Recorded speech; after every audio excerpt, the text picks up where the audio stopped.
안녕하십니까, 문광입니다.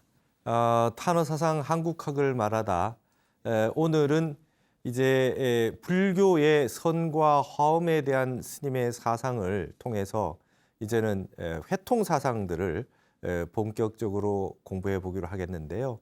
오늘은 이제 주역 그리고 역학에 관련된 내용과 이것을 어떻게 불교적으로 회통했는가를 공부를 좀 하는 시간이 되겠습니다. 이 주역이나 역학만 해도 굉장히 공부할 것이 많습니다. 굉장히 어렵고요. 이 난해한 그런 그 공부가 됩니다. 그래서 유교 공부 가운데 타너 스님이 가장 중심되는 게 주역이다. 그 불교에서는 화엄이지만 유교에서는 그 주역이 가장 중심되는 그 학문이다. 근데 이것이 근본 사상으로 놓고 봤을 때 불교와 조금 더 다르지 않다. 이렇게 말씀하시는 것이 타너 스님만의 어떤 독특한 사상이라고 볼 수가 있겠죠. 그래서 오늘은 이 교재 타너 선생의 사교 회통 사상 요 책의 내용을 조금 158쪽에 있는 내용인데 말이죠. 요 부분을 조금 이렇게 보면서 내용들을 조금 보면서 같이 한번 공부를 해봤으면 하는 생각이 있습니다. 158쪽에 뭐라 그랬냐면 말이죠.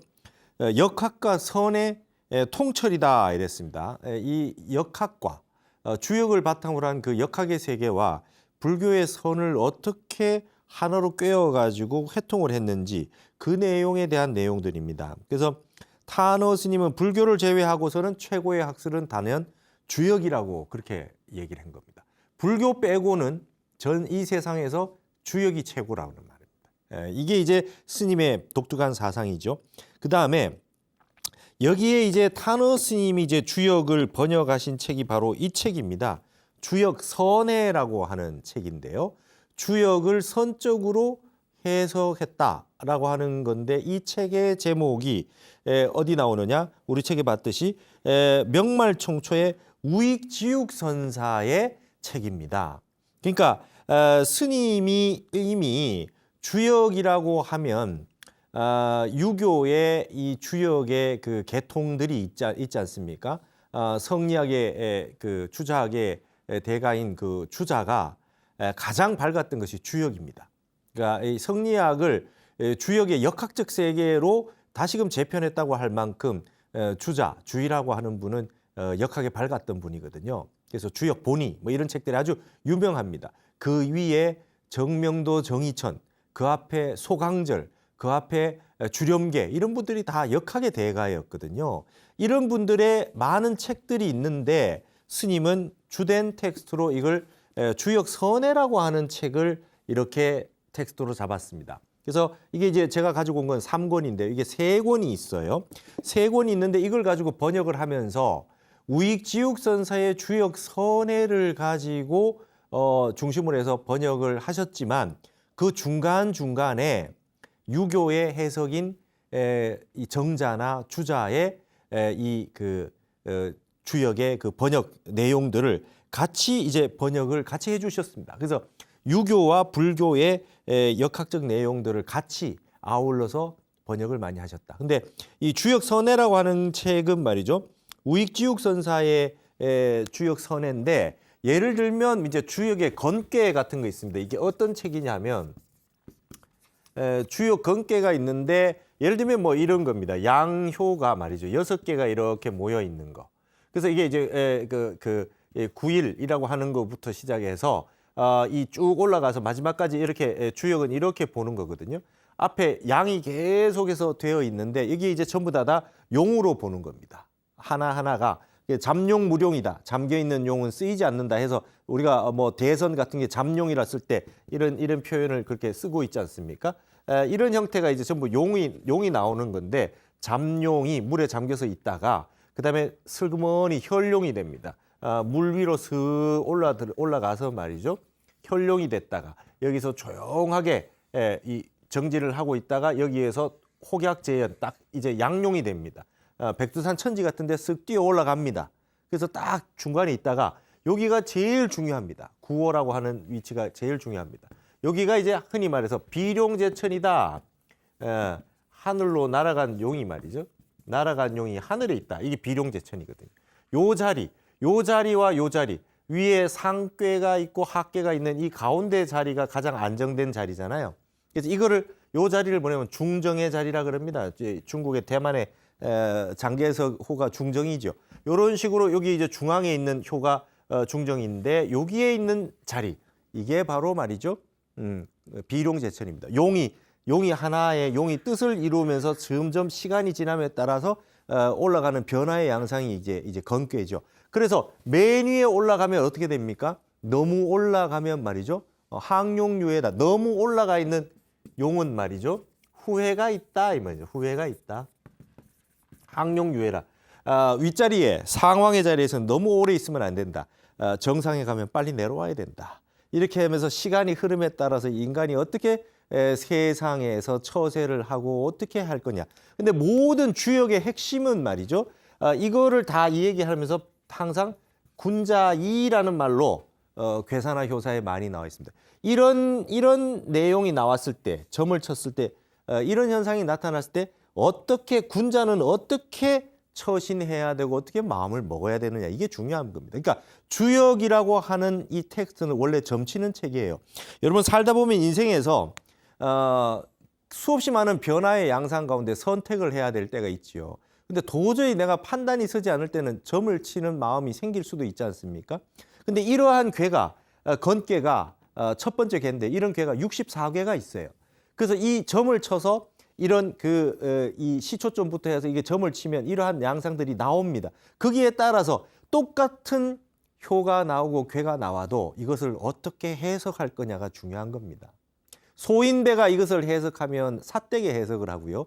군자가 이것을 해석하면 바르게 해석을 하게 되겠지요. 그래서 항상 군자학입니다. 이 점치는. 그래서 마지막에 이 역학을 공부를 많이 하고 나면 공자 말씀의 논어에 이런 말이 나오죠. 부점이이다.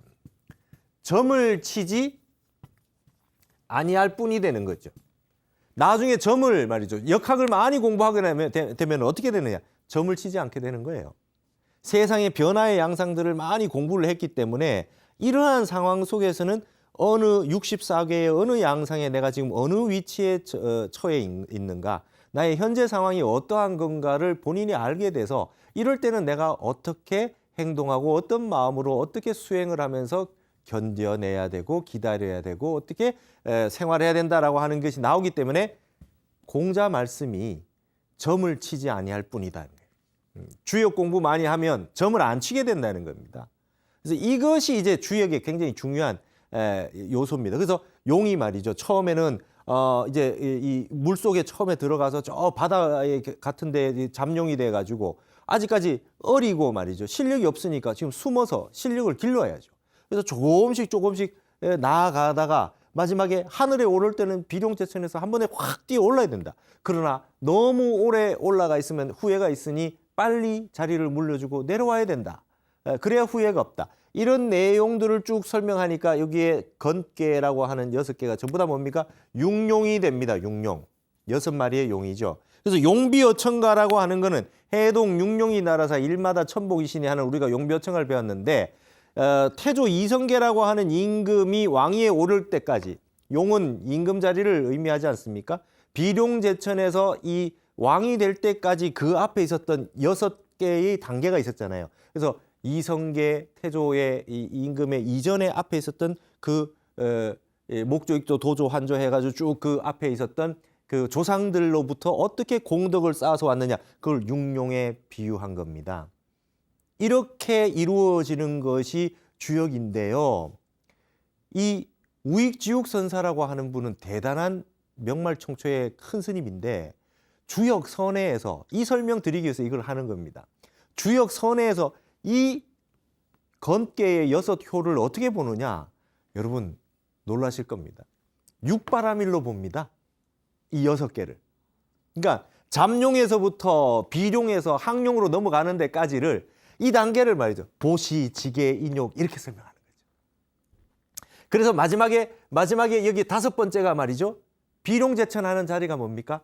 우리가 육바람에서 5번째 선정바람이래요.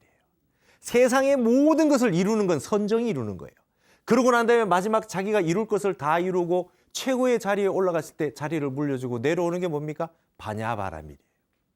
이렇게 해석하는 게 지육선사의 육바라밀로, 육룡을 육바라밀로 해석을 하니 정치, 사회, 문화적인 방식인데 저것을 선적으로 해석한 게 되지 않습니까? 이렇게 64개를 다 해석했다 이 말입니다. 제가 이런 내용들을 전부 이것만 이 책만 가지고도 이게 주역 선해가 3권인데 타너 스님이 이걸 다 현토를 하고 번역을 하고 여기에다가 우익지육선사의 번역뿐만이 아니라 유교의 역학의 대가였던 주자를 비롯한 그분들의 주석까지 다 중요한 것들은 다 해놓으셨다는 거죠. 이 한 권의 책으로 주역은 다 공부할 수가 있게 된 거죠. 근데 스님이 이걸 왜 하셨느냐? 이걸 하신 목적이 있다는 겁니다. 세상의 변화하는 세계도 알아야 되지만 변화의 근본의 이치를 알아야 된다. 그래서 스님이 이걸 가지고 회통을 하기 시작합니다. 그래서 여기에서 타너 스님이 굉장히 이제 주역에서 제가 저도 출가하기 전에 유교 공부를 하고 전공이 이제 역학을 주역을 보지 않으면은 그 논문을 쓸 수 없는 그런 그 텍스트를 봤기 때문에 위진남북도의 그 유협의 문심조령이라는 텍스트를 제가 전공을 했었기 때문에 주역을 보지 않으면은 그 책을 볼 수 없는 그런 텍스트였는데요.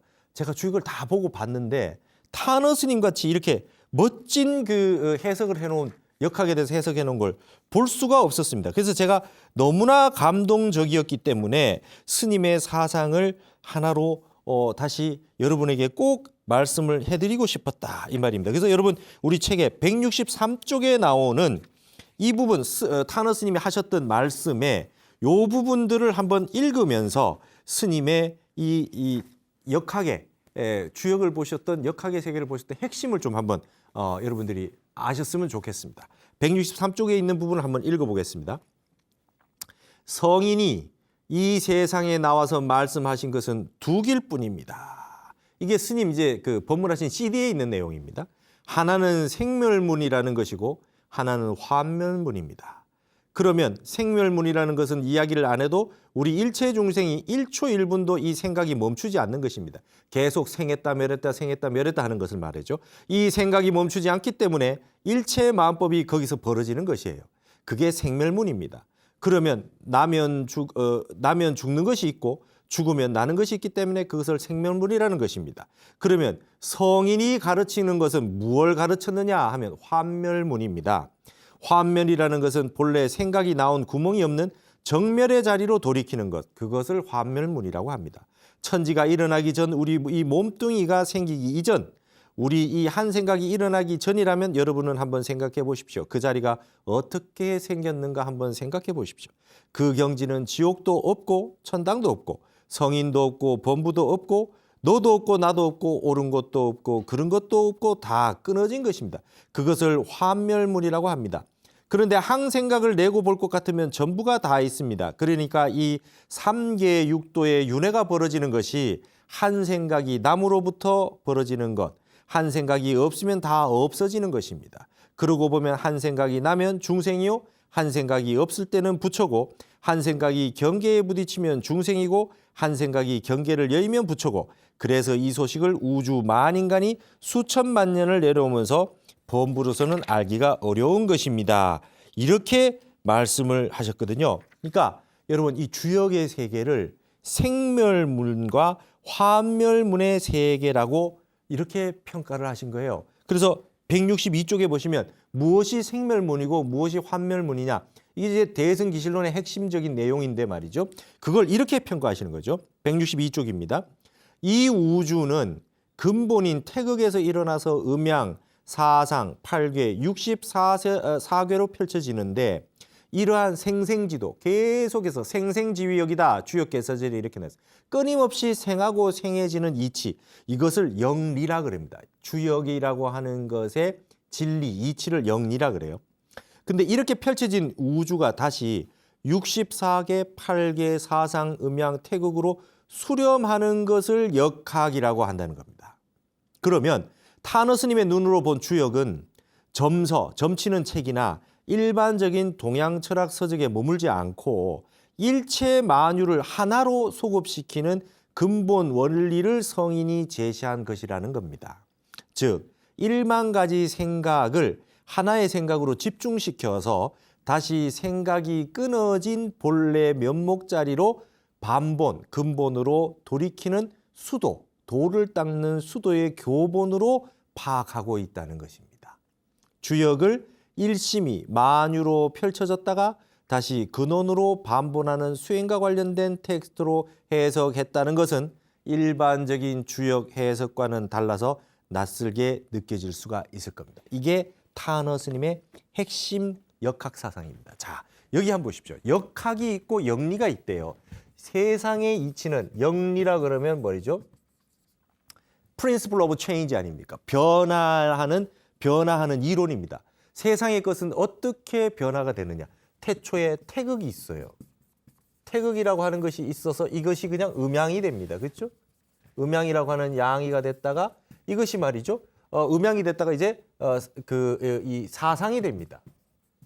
사상이 됐다가 이것이 8개가 되겠죠. 8개가 다시 64개가 됩니다. 여러분 토정 이지암 선생의 토정 비결은 뭡니까? 64개를 다시 64개로 또다시 곱한 겁니다.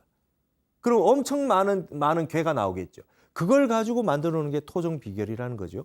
이게 영리의 세계입니다. 우주의 변화의 양상은 근본 자리에서, 이게 근본이잖아요. 근본의 자리에서 이제 말이라고 하는 끝에 벌어지는 모든 세계로 펼쳐지는 세계죠.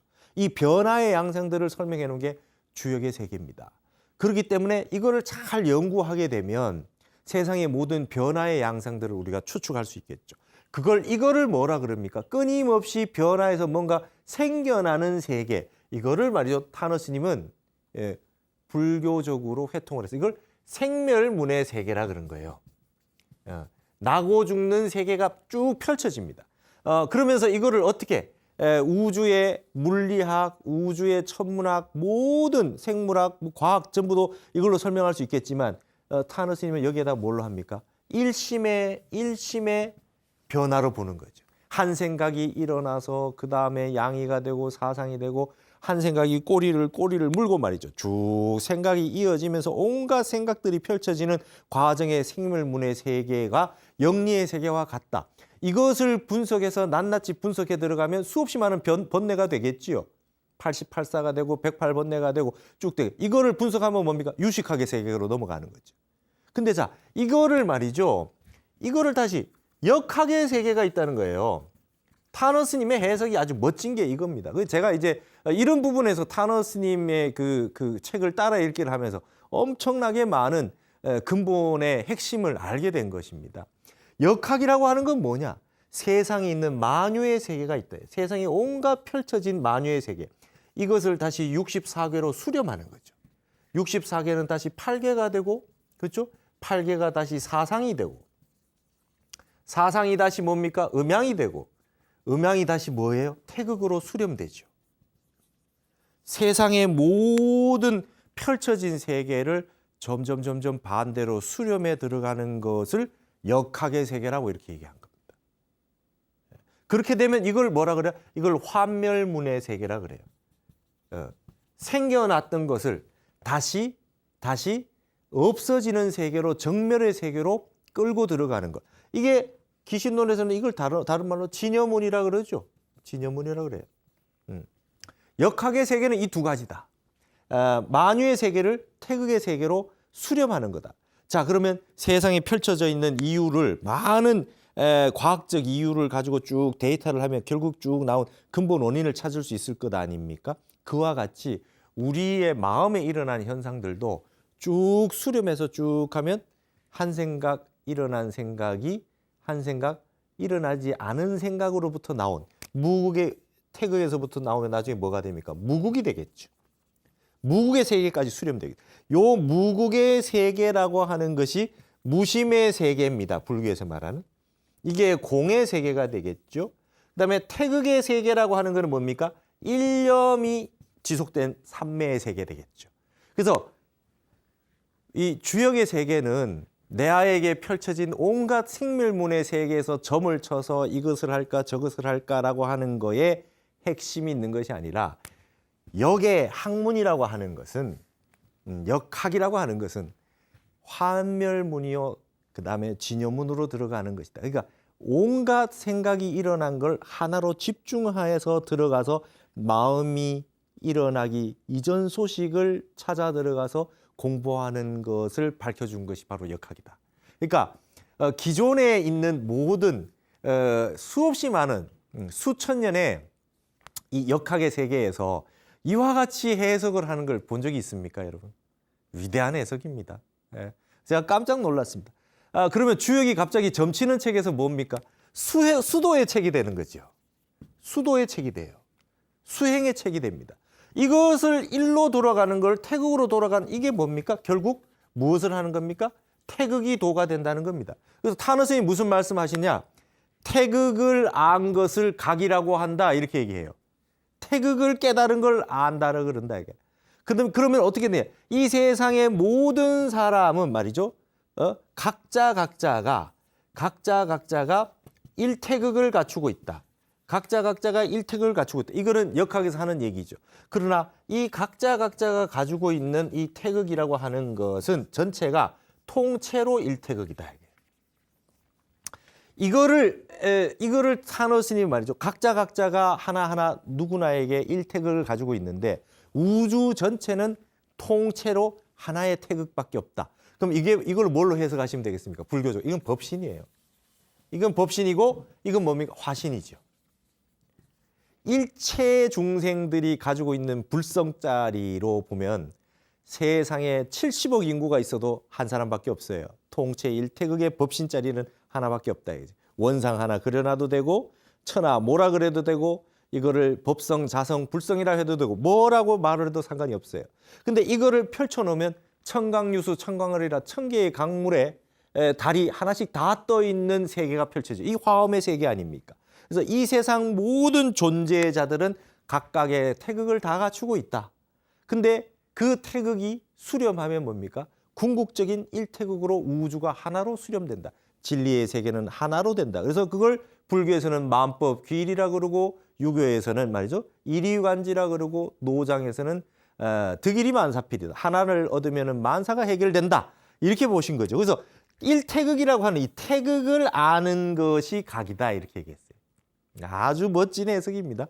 여러분 통일이란 말이 여기서 나온 거 아십니까? 통체 일태극에서 통일이라는 말이 어원이 여기서 나온 겁니다. 이게 이제 이 주역학에서 나온 겁니다. 근본의 내용을 전체적인 흩어져 있는 내용들을 하나로 수렴해 가지고 하나로 다 모여 있는 통합된 것을 통일이라고 하는데요. 이게 바로 주역 용어입니다. 그래서 이것을 그냥 흘러 그냥 들을 것이 아니라 이 내용들을 어떻게 우리가 수행의 시스템으로 가지고 오느냐라고 하는 것이 중요하다는 거죠. 그럼 자, 여러분 여기 보세요. 인간의 가장 난해한 부분이 뭐겠습니까? 이게 음양에서 자, 만유에서 쭉 해서 환멸문으로 쭉 들어올 때 인간의 마지막 한계 상황이 무엇이겠습니까? 인간의 한계 상황. 음양의 세계를 어떻게 태극의 세계로 수렴할 수 있느냐, 환멸문의 세계로 수렴할 수 있느냐가 문제입니다. 요거를 음양으로 나누는 요거를 뭐라 그럽니까? 분별망상이라 그래요. 우리 불교에서 아상인상입니다. 이게 아상이에요. 주와 객을 나누고 능과 소를 나눠 가지고 내 거 남 거 나눠 놓고 내 거 챙기려고 하는 마음 가지는 게 이게 결국 음양의 세계입니다. 그러니까 이 세계를 어떻게 태극의 세계로 자타가 이 우주 법계와 내가 말이죠. 분리되지 않은 한 덩어리의 세계로 수행을 통해서 마음으로 회복할 수 있느냐 없느냐의 문제가 바로 역학의 세계가 보여주고 있는 세계다. 이렇게 얘기하고 있다는 거. 타너 스님이 본 역학이 제가 타너 스님의 모든 주역 이 텍스트를 다 공부를 해보니 핵심이 이겁니다. 이것을 얘기를 해놨기 때문에 제가 타너 스님 전체 사상을 핵심을 요약해서 여기다가 책에다가 논문에다 이렇게 쓴 것이죠. 이것이 제가 파악한 타너 스님의 역학의 최고의 멋있는 장점이다. 이렇게 보는 사람을 제가 발견하기가 잘 어려웠다. 이렇게 명료하게 한 것이 없었다는 것이죠. 그래서 여러분 159쪽에 보면 타너 스님이 주역 개사 전에 이 내용들 가운데 핵심이 뭐냐라고 하면 주역의 많은 내용들 가운데 그러면 문장으로 된 구절 중에 가장 핵심 구절이 뭐냐? 주역을 얘기해라, 강의해라. 1시간 만에 강의 다 끝내주십시오. 이렇게 강의하면 타너 스님은 이 구절을 들이대시는 겁니다. 주역 계사전에 말이죠. 계사전에 있는 내용입니다. 계사전 10장과 계사전 5장에 있는 이 두 문장입니다. 이 두 문장을 한번 보십시오. 159쪽 밑에 있어요. 역은 무사야 하며 무위야 하며. 역이라고 하는 거는 생각이 끊어진 세계라는 거예요. 이게 이제 주역 계사전, 흔히 주역 계사전은 주역의 10익이라고 해서 10익, 날개 익자를 10익이라고 해서 공자가 이것을 말하자면 주석으로 단 논문이라고 이렇게 보통 얘기를 하고 있죠. 그래서 역은 무사야 무위하며 적연부동하며 일세 가미수통 천하지고 하나니 비천하지 지정이면 기 숭능이여 차리오 이랬습니다. 이 주역 계사제입니다. 역이라고 하는 것은 생각함이 없으며 자기함이 없어서 적연 고요해서 동치 않을 세, 움직이지 아니할 세. 이것이 만약에 감하게 된다면 드디어 천하의 모든 연고를 통하게 되니 천하의 지극한 신이 아니면 그 누가 능히 이에 참여할 수 있겠는가. 역이라고 하는 것은 무사무위라 그랬어요. 무사무위. 생각이 없고 함이 없다. 여러분 우리 무위라고 하는 말 잘 아시지 않습니까? 생각이 끊어진 세계와 무위의 세계. 여기 불로 썼는데 이거 무로 보십시오. 무사무위입니다. 역이라고 하는 것은 생각이 끊어지고 자기함이 없는 세계다 그랬어요. 이게 역이라는 거예요. 주역의 10익이나 주역 전체 텍스트에 많은 말들이 있는데 주역을 가장 정확하게 해석한 때문이 이거다. 타너 스님은 이렇게 제시를 해주고 있습니다. 그러면서 뭐라고 합니까? 적연부동이다. 근본의 역의 세계는 고요해서 부동이다. 움직이지 않는 세계다. 여러분 여기에 지금 태극이다.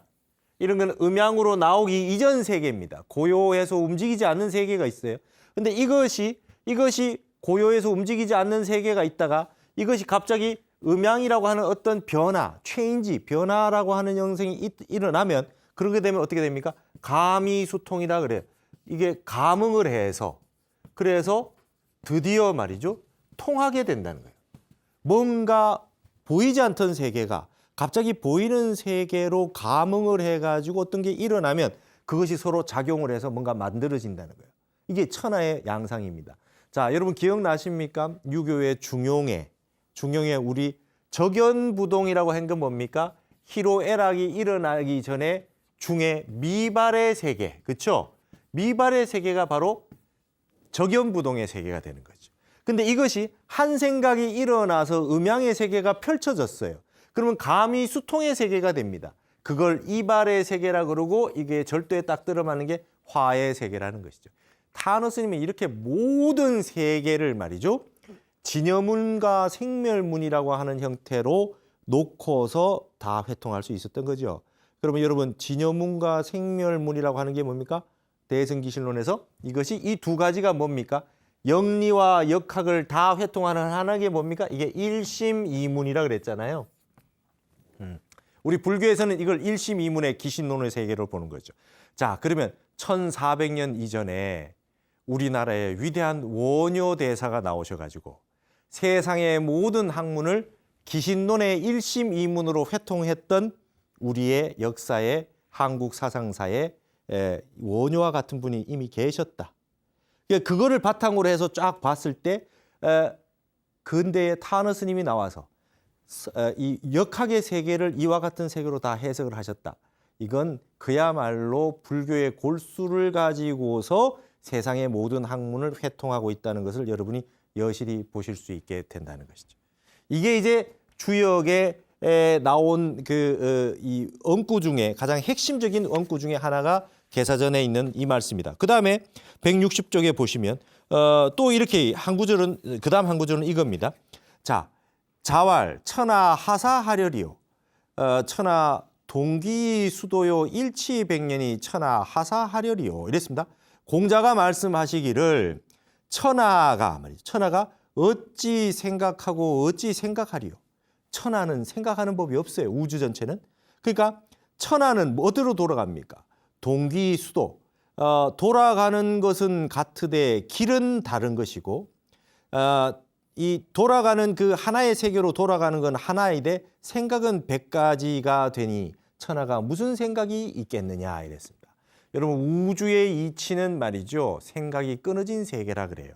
그런데 펼쳐지기 시작하면 100가지 생각으로 쭉 펼쳐진답니다. 근데 그것이 수도의 동기, 결국 마지막엔 하나로 다시 귀결된다는 것이죠. 펼쳐져서 만유가 형성됐다가도 결국 하나로 수렴돼요. 어디로? 태극으로 수렴되는 거죠. 여러분 이걸 아시면 주역도 공부를 실컷 해서 점만 치고 있고 어떻게 하면 길흉화복을 어떻게 누릴 수 있느냐가 아니라는 겁니다. 주역책의 목적은 펼쳐진 세계를 그 이치를 그 근본을 잘 보게 되면 영리라고 하는 걸 잘 보면 생각 끊어진 자리로 돌아가게 만들어주는 거라는 겁니다. 우리에게 펼쳐진 수없이 많은 변화의 양상들, 우리에게 벌어지는 끊임없이 1분 1초도 쉬지 않고 펼쳐지는 사태, 사건, 사고 등이 있지만 그것들은 현상적으로 영리의 세계로 저렇게 펼쳐져 있지만 우리가 그것을 보는 인간이 보는 방식은 성인들이 어떻게 가르쳐줬다? 한 생각을 돌이켜서 생각 끊어진 자리로 쭉 돌아가서 볼 것 같으면 그 이치가 다 보이더라 이 말입니다. 나라고 하는 아상을 내려놓고 음양이라고 하는 양변의 분별심을 내려놓고 본다 하면은 근본 자리는 태극이더라. 그러니까 좋은 것도 좋은 게 있고 나쁜 게 있죠. 그럼 근본에 뭡니까? 같은 자리로 돌아오는 겁니다. 좋은 일이 있어 봤댔자 나쁜 일이 기다리고 있고 나쁜 일이 있으면 좋은 일이 오게 돼 있습니다. 자, 가장 나쁜 주역계에서 가장 나쁜 괴가 뭡니까? 가장 나쁜 괴가 나쁜 괴가 아니에요. 왜? 더 이상 나빠질 일이 없기 때문에. 주역에서 가장 좋은 꾀가 있어요. 지천택괴 같은 게 좋은 괴입니다. 그러나 그 괴가 나오면 지금 당장 제일 좋다는 뜻이겠죠. 그러나 앞으로 더 좋을 일이 없어집니다. 더 좋을 일이 없어지니까 앞으로 나빠질 일이 온다는 것을 대비를 해야 된다. 이렇게 보는 것이죠. 이게 아주 주역의 역학에 아주 중요한 그런 내용이 됩니다. 그래서 음력으로 말이죠. 11월을 복월이라 그래요. 이 괴로 말할 때 이게 복괴가 있거든요. 지뢰복입니다. 지뢰복. 지뢰복이라는 괴가 있는데 이 괴는 말이죠. 밑에서 양요가 하나가 있고 전부 다 음요밖에 없어요. 근데 여기에 음이 양이 완전 공ቄ에서 음이 음밖에 없던 세계에서 양이 하나 생긴 겁니다. 이게 앞으로 생겼으니까 앞으로 점점 올라가면 좋은 일이 생겨나겠죠. 이게 음력 11월이에요. 음력 11월. 음력 11월이 가장 춥고 양기가 없는 그런 때거든요. 근데 음력 11월이 되면 사람들 좀 춥고 배고프고 옛날 같으면은 요즘이야 이 전기 이 보일러도 있고 많이 하지만 옛날에는 얼마나 춥고 배고프고 힘들었겠습니까? 근데 이러한 음력 11월을 말이죠. 복월이라 그랬어요. 오히려 가장 춥고 배고프고 어두운 세상을 양기가 생겨난 달로 보는 거죠. 양은 언제 생기느냐? 음력 11월에 생긴대요. 그래서 이거를 이제 선비들이 쓸 때 음력 11월 그러지 않고 복월이라 그런 거예요. 가장 어두운 시절, 가장 힘든 시절이 이제 밝은 태양이 시작되는 시절로 보는 겁니다. 이게 역학의 세계라는 거죠. 그래서 이런 식으로 마음을 먹게 만들어주는 이런 내용들을 정확하게 아는 것. 유교에서 가장 수승한 도리가 역학의 세계다. 타너 스님이 이와 같이 말씀하셨어요. 그러니까 이런 것들을 공부를 하다 보면 말이죠. 근본을 하나로 보는 겁니다. 자, 타너 스님은 역학의 대가라고 그랬어요. 미래 예언을 하시고 미래 예견을 했다 이런 말을 합니다. 타너 스님은 예언이라는 말을 쓰신 적이 없어요. 나는 역학을 공부하는 사람이다 그랬어요. 역학을 통해 가지고 영리를 자세히 분석해 보면 앞으로 자연스럽게 세상이 어떻게 흘러갈 게 보인다는 겁니다. 그걸 어떻게 봐야 됩니까? 복잡한 정신으로는 볼 수가 없어요. 마음을 텅 비워서 환멸문의 세계로 생각을 하나의 일심으로 수렴해 가지고 집중을 해서 참선을 하게 되면 세상이 환하게 보인다는 겁니다. 예. 그러니까 이것이 어떤 다른 우리가 생각하는 다른 술수가 있는 것이 아니라 다른 그 도의 세계가 따로 펼쳐져 있다. 그래서 타너 스님이 가장 강조했던 말이 도라는 말과 술이라는 말을 구분합니다. 우리가 술수학이라 그러잖아요. 역학을 공부 많이 하고 주역을 공부해서 뭐 점치는 책부터 해서 별의별 책들이 다 있죠. 요즘 뭐 타로다 해서 많은 것이 있습니다. 근데 이걸 전부 다 수학의 세계라 그래요. 수학의 세계. 타너 스님이 이거에 대해서 잘 아셨습니다. 그러나 수학이라고 한 거와 도학이라고 하는 게 차이가 있답니다. 뭐냐? 수학이라고 하는 거는 많은 영리의 세계를 세상에 펼쳐지는 이 생멸문의 세계를 많이 연구를 하면 이 수학에 밝아진대요. 그렇게 해서 많이 공부하고 많이 쌓아서 아는 게 수학의 세계라면 도학의 세계는요. 이게 환멸문의 세계로 만유에서부터 1, 2로 태극으로 수렴해가지고 가는 역학을 많이 닦아서 생각이 끊어져서 도학에 가게 된다는 겁니다. 이건 도학은 뭐냐? 생각이 끊어져서 아는 것이 끊어져서 모르는 바가 없어지는 것을 도학이라 그래요. 수학은 아는 것을 쌓아가지고 많이 알아서 많이 알게 된 게 수학이고 도학은 아는 것이 끊어져 가지고 모르는 바가 없어지는 겁니다. 내 마음이 텅 비어가지고 거울처럼 환하게 되면 산이 오면 산이 비치고 물이 오면 물이 비치는 거지 산과 물을 낱낱이 따로따로 다 외우고 배우고 해서 알아지는 게 아니라는 것이죠. 그래서 스님은 이 수학의 세계를 도학의 세계로 어떻게 수렴할 거냐를 연구하는 것이 바로 역학의 세계요 우리 참선의 세계다 이렇게 말씀하셨어요. 그래서 스님이 출가하기 전에 역학 공부를 하실 때 소강절이라고 북송 오자의 소강절이라는 분이 있어요. 이분은 말이죠. 12만 9,600년을 보셨다 그래요. 12만 9,600년을 역학적으로 다 보신 분이에요. 아주 대단한 분입니다. 그걸 이제 이런 식으로 이치적으로 보는 거를 의리역학이라고 그러고요. 상징과 수의 그 신비로운 어떤 양상을 공부하는 걸 상수역학이라고 그러는데 상수역학이 아주 최고 대가였던 역대로 역학의 최고 대가라고 할 만한 분이 소강절이라는 분이었던 거예요. 그래서 이 역학을 공부할 때 선친께 아버지에게 부친께 여쭙다는 겁니다. 소강절이라는 분은 말이죠. 저 수학의 대가가 아닙니까?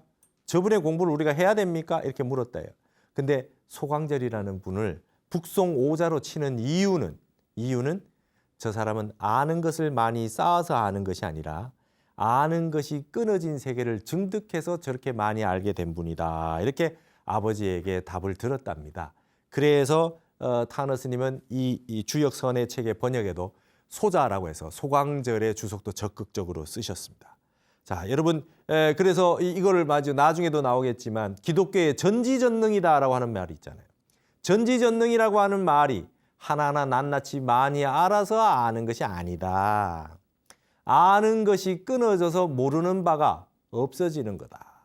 무소부지다.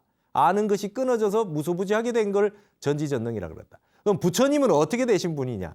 최고의 멸진정의 선정에 들어서 모르는 바가 없어진 분이다. 이걸 알아야 된다. 이렇게 말씀하셨죠. 그래서 여러분 이게 뭐가 많이 아는 것을 쌓아가지고 영리적으로 많이 아는 것에 힘쓰지 말고 생각이 끊어진 자리를 증득해라. 이렇게 이제 스님이 말씀하셨죠. 여러분 우리 부처님의 열의 십호 가운데 선서 세간해라고 하는 게 있는 거 아시죠, 여러분? 세간해라고 있어요. 예. 부처님의 열의 십호 가운데 온 세상에 있는 일을 환하게 다 아신다라고 하는 부분이 있어요. 전생도 자타카라든지 본생담에 보시면 전생도 다 아시고 다 아신다. 아는 게 많은 게 수락으로 아시는 게 아니다는 거예요. 부처님은. 아는 것이 끊어져서 무심을 증득해서 구경에 이 생각 끊어진 자리를 증득하셔가지고 모르는 바가 없어지셔서 환하게 아신 거다. 그래서 세상에 펼쳐져 있는 세간의 일도 환하게 아신다. 세간해라는 말은 바로 이러한 것이다라고 하는 것이 이제 타너 스님이 보셨던 이제 우리 이 동양학의 최고의 학문이라고 하는 역학의 세계를 이와 같이 설명을 하신 것입니다.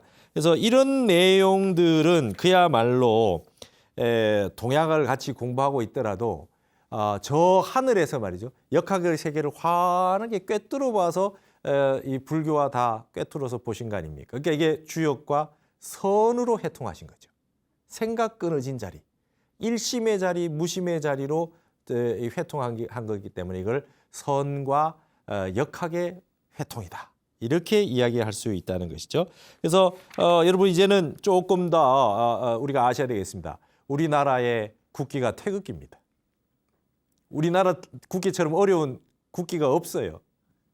전 세계의 국기 중에 가장 어려운 국기가 건공감리 사상이 있고 그 속에 음양이 있으면서 그게 태극으로 되어 있는 이게 우리나라 국기입니다. 한국인들은 뭐 해야 되겠습니까? 영리의 세계를 알 뿐만 아니라 역학의 세계를 환하게 깨치는 국민이 되는 게 우리 한국 국민들이 나아가야 될 일이다. 그러니까 이 역학의 세계에 이것이 단순히 유교가 아니다는 겁니다. 불교도 꼭 그와 같다. 세상의 모든 것은 결국 마지막 선택 상황에 됐을 때 두 개 중에 하나를 선택하는 겁니다.